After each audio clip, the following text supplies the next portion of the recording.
Hey guys, what's up? It's been a while, I know, I'm sorry. I guess I feel a little bit bad for the 4 cats that watch my videos. Whoopsie doozy. What can I say? I've been busy, school, work, stress, life. I'm still made up because I just got home from school. And I was at work all day, so I haven't had time to take off my makeup, so I look, how do I look? Yeah, I do look a little bit like a mess, at least in the eyeliner. But hey, whatever. I'm home, and from the last time some of you may have seen me, I did get a new haircut. Look at me. I'm so cute. God, why can't I stay cute forever? Anyway, so I figured this video will have a topic. I don't know if I can stay on topic because I'm very bad at that, but today's topic, how to treat a customer service representative. This applies to someone you're speaking to face, or someone you're calling, or someone you're chatting. I know there are companies that do the chat thing. And this is from someone who has worked customer service for pretty much her entire adult life, because the job market is garbage and I've got nothing. Never gotten a job in what I studied except this one internship. So, tip number 1, don't yell at the representative. I know what you're thinking. Not yell at them? Why? Or better yet, what am I supposed to do if I can't yell at them? Good question. You know what you should do? You should speak softly or speak at a moderate tone. You should speak to the representative the way you speak to a person. Because as it turns out, the customer service representative is a person. My favorite thing is whenever a client does start yelling at me and chewing out at me, and I tell them, you have to lower your voice or I will disconnect the call. And I say, this is my normal tone of voice. Sure. Right. I'm sure you yell at everybody exactly like that. Tip number 2. Don't especially yell or get angry at a representative for something they have no control over. The thing I think people who've never worked service don't realize is that the employee that they're talking to is literally a peon, especially if they work for like a big company or corporation, as I currently do. So, yelling or getting angry at the person over something they can't control it kind of sucks, because you're not realizing that whatever decision that the employee is telling you, because usually service representatives are messengers, it's not something they personally decided, it's not something they personally can control, and maybe they don't agree with it. And I've had situations where I think that what's going on is wrong, and I do try to help within the constraints of my position. But trust me, you yelling at the supervisor, or should I say the employee, really doesn't and won't fix anything. Tip number 3, speaking of supervisors. Yeah, listen, about that. People think that the threat of speaking to a supervisor will move mountains, or that by talking to the supervisor, they will move mountains. No, rarely happens, if ever. The thing that, aside the fact that knowing that service reps can't really do anything, you have to realize that their supervisors can't do much more than them either most of the time. Literally, supervisors are not there to handle or like escalated cases. They're there to do administrative work, to deal with numbers and forecasts and managing employees themselves. They're not really there for escalated cases or to listen to clients whine and moan.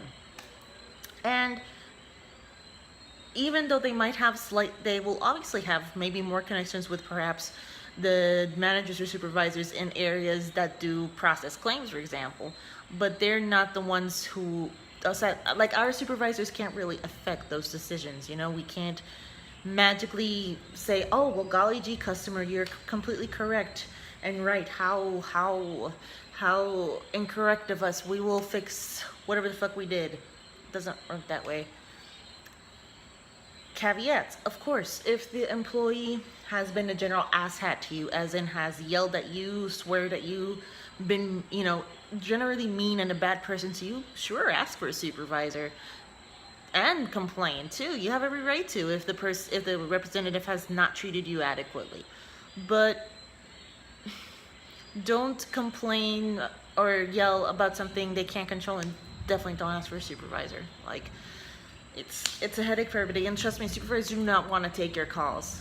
Trust me, they do not want to listen to you either. I'm on tip 3. So tip 4. What do I have for tip 4?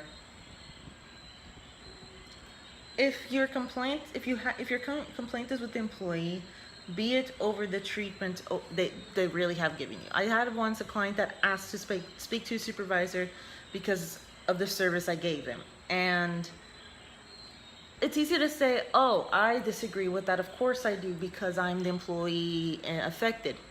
And clearly nothing bad happened, I think. I'll find out in my annual wait, when was that? No, this was last year. Never mind, this was last year, so it shouldn't affect me this year, I think. I have no concept of time. This happened a while ago. Wow, did it happen this year or last year? Frick, I don't remember. The point is, the service I gave this person really wasn't bad. I wasn't disrespectful to her. I wasn't awful to her.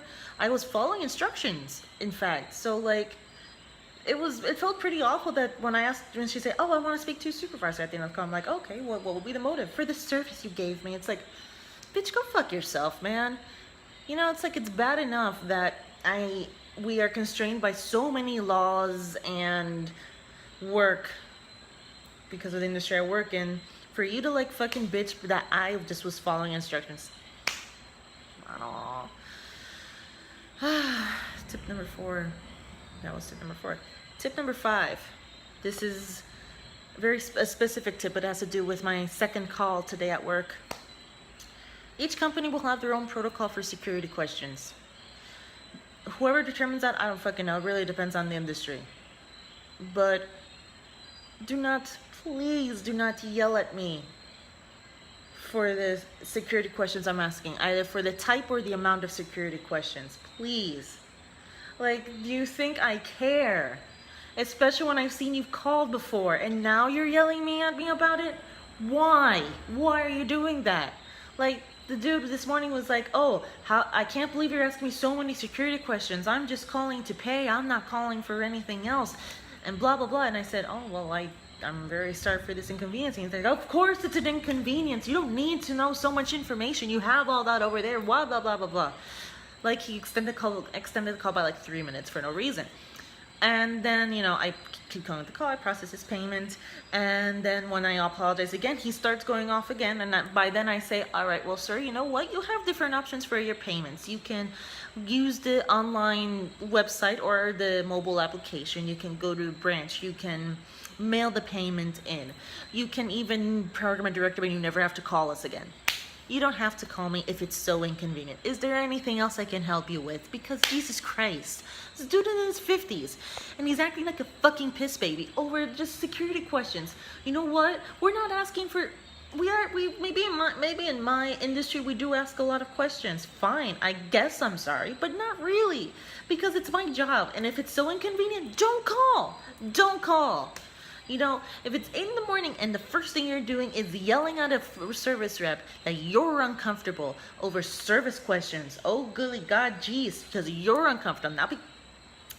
Let's not mention how uncomfortable I feel because you're yelling at me over this. Maybe you should reevaluate your life. Golly gee, what am I doing yelling at a service rep at 8 in the morning over security questions? Maybe if it's like for an increase in your payment, sure, I will tolerate that. Not really, but like it has a little more merit, I think.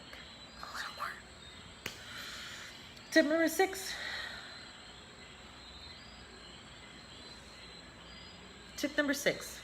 Please don't interrupt. Working customer service for so many years has given me a pathological hatred for being interrupted.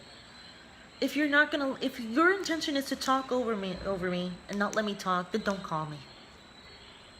Don't call me. Tip number 8.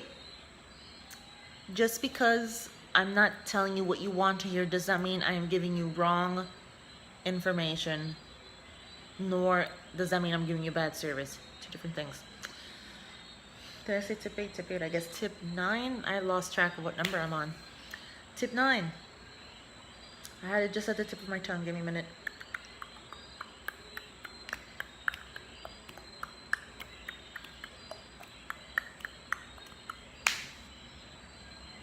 I really should jump cut this episode, shouldn't I? Well, while I figure out what tip 9 was, tip 10. To round out all these tips, treat the service rep like a human being. Like you would a person. You know, be polite, basically, you know, you like with most people. We're not robots, we're not asshats, we're not there to make your life miserable, we're literally there for a paycheck. Keep that in mind. What was tip 9?